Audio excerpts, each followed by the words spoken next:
All right, here we go. Very interesting. Again, what God is doing. We went from the other day.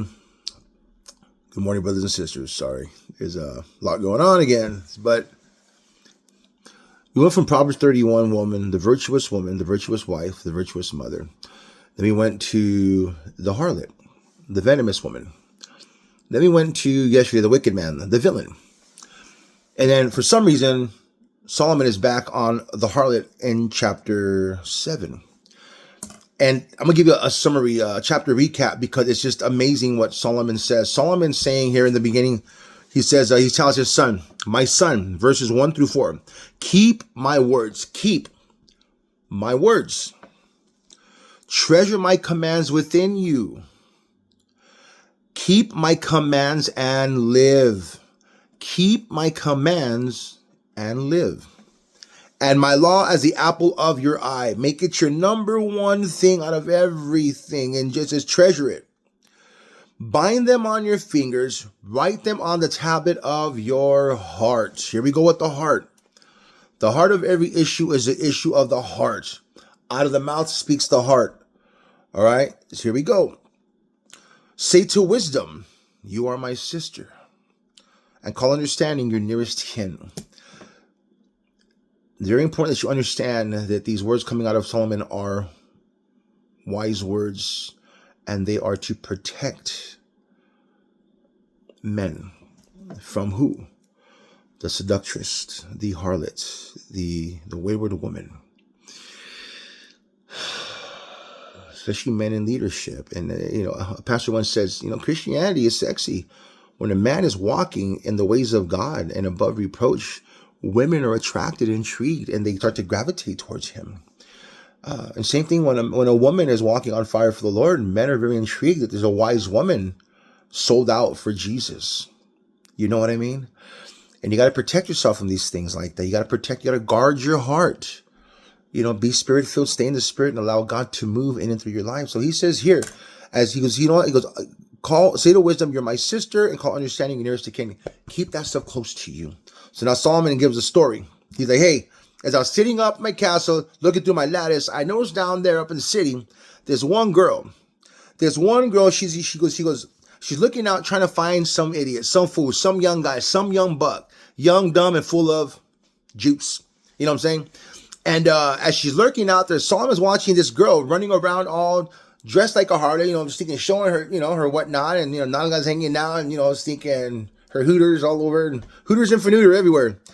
And she's loud, trying to get people's attention, and usually it's the foolish, ignorant youth, or the foolish, ignorant men in general will follow something like that, And as she goes and sees, bam, he's a prime target. What does she do? It said, well, hold on. It says, here's the description of her. It says in verse 10 through 13. And there a woman met him. When she found a guy, she found a young man, she found a target. There a woman met him with the attire of a harlot and a crafty heart.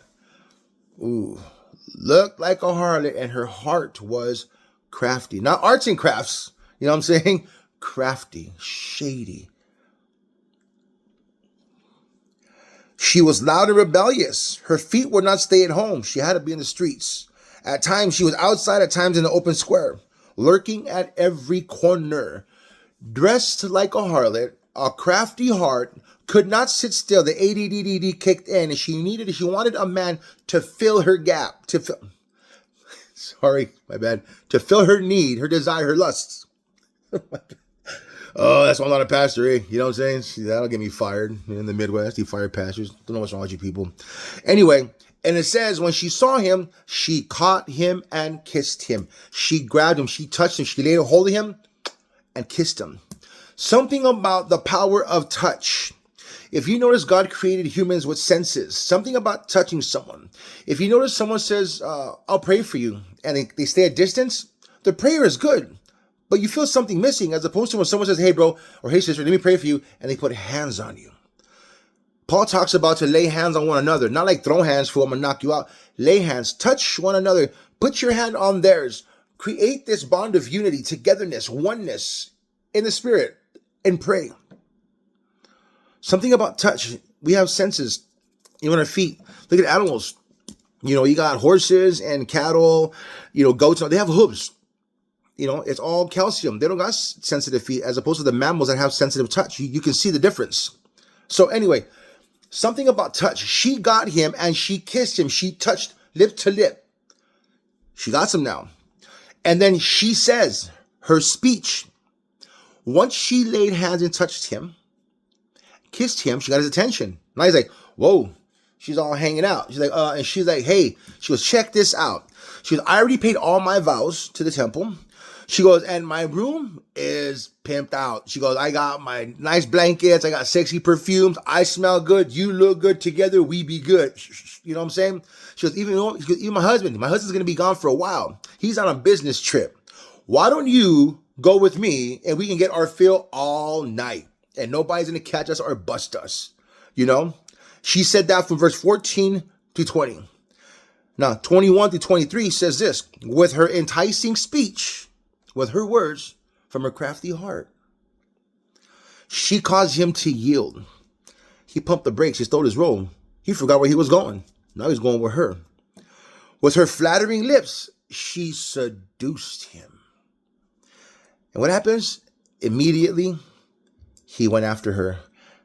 As an ox goes to the slaughter, as a fool to the correction of the stocks, till the arrow struck his liver, and as a bird hastens to the snare, he did not know it would cost his life.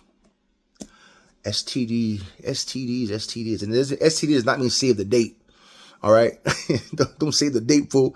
Sexually transmitted disease. Because she's done this with him. She's done this with many. And as I was in my 40-month downward spiral of drunkenness, when it first started, when I was drinking, I used to go to all the bars out here in the area. And I would see these women come on in. I would see them and they would look at me and I'd see them. And I was like, I already knew from the beginning. They would see me and they were like, they would be standoffish because they knew I wasn't a fool. They knew I wasn't looking for stuff like that. I just wanted to get drunk and drown my sorrows. And I was just heartbroken, sad, depressed, and then angry too at my situation. And you know the story already. Anyway, I wasn't an easy target. And as I'd sit there throughout the day, because I would drink all day like a fool, I see them go from guy to guy. And these guys would buy them drinks and they have all this stuff hanging out and they're doing all these things and hands on them, leaning on them, giving kiss in the cheek. They smell pretty, you know what I'm saying? They're shaking their thing and all that. And very intriguing, enticing, very luring and seductive. And then somehow these guys would be so drunk, they would just walk away and then these girls would go to another person. And if they didn't find a guy, they'd finally end up coming to me, they'd be like, hey, so how are you? And I'm like, I don't deal with hoes. I'm like, she's like, what? And I set them straight. I go, man, so did your daddy not love you? Did your mom drop you? Did she not breastfeed you? Are you a Similac baby or a breast milk baby? And I would just pick on them. And that was wrong. Forgive me, I'm getting off topic. My point is I would sit there and, like Solomon, I would observe these things. And it's hard to make sense why we're to protect ourselves from these types of people. And don't get me wrong, there's men out there too, like the same thing. But Solomon's talking about the women here. Solomon, after 1,000 wives, 700 wives and 300 concubines, he learned something about people. He learned something about women. And as he's sharing with his sons, my son, don't be like daddy. Don't be marrying a woman from every nation and surrounding nations and 1,000 ladies later, you figured it out. See, notice a woman. A real woman does not show her body. A real woman does not expose her body. A real woman is not loud and rebellious. She don't do that. A real woman is faithful to God and faithful to her man, and only he sees her like the world sees the harlot. That's wrong. That came out wrong. And only he sees her in her nakedness. You see what I'm saying? So as he's sharing with his sons what to look out for, the description of a harlot, the craftiness of her heart, and then her speech. What she'll do is she'll spot you. She'll come over and touch you, kiss you, lure you in, and then speak these crafty words. They're going to entice you. And guess what? She's not going to knock you out like a caveman thinking with a big old bam and knock you across the head and carry you. No, she's going to say words. Then you're going to follow her. You're going to follow that body. You're going to follow them words. And now, guess what? Well, here, listen to this. So as he explains to his children what to look out for and what she'll do. Verses 24 through 27, he says this. Now, therefore, listen to me, my children. Pay attention to the words of my mouth. Do not let your heart turn aside to her ways. Your heart. Guard your heart. Don't see with your eyes. Guard your heart, he says. Do not let your heart turn aside to her ways. Do not stray into her paths. Don't follow her, man. For she has cast down many wounded. And check this out. You think you're strong, fool? You think you can handle it? And all who were slain by her were strong men. Not some who were slain by her. All who were slain by her were strong men.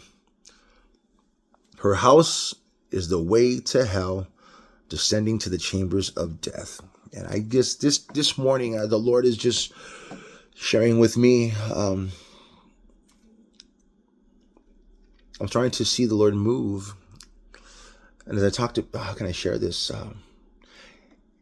It's a very, very firm warning for me, and for you brothers out there. But to me, it's just like, wow, he's sharing with you the importance of guarding your heart, the importance of knowing the word, getting in the word daily, absorbing it and applying it and knowing it when it comes to the harlot, knowing the word when it comes to spotting a lazy, wicked man, a drunkard, an unfaithful man, a virtuous wife, woman, mother, a wise man, a foolish man. You see what I'm saying? A righteous man, a wicked man. And the thing is, a lot of us already recognize these things, but we don't know how to properly label these people. And not label in judgment, label to a point of understanding so you know there's something wrong with that person. Okay, well, they're on drugs. Or, they're spiritually weak. Or, you know what? They're just wicked. Or, he just lost or he's just stuck in sin. Or, well, maybe she's just, she's the hoe. She's the harlot. Or maybe she's heartbroken and whatnot. Throughout the word, and as you read it and through the Holy Spirit and discernment, you're able to spot these people now and understand where they're at. And the fact that you understand that they lack understanding, it's going to be easier for you to love them and come alongside them if God tells you to. But also it shows you who to stay away from. You see what I'm saying? Hope this makes sense. There's so much I can say on this, and maybe it's meant for a Bible study amongst the men. I want a Bible study, period. Brothers and sisters, I hope this makes sense. It did to me. Talk about a word of caution, a word of wisdom, the word of God. Peace be with you. May the joy of the Lord be your strength. Choose wisdom over the world. God bless.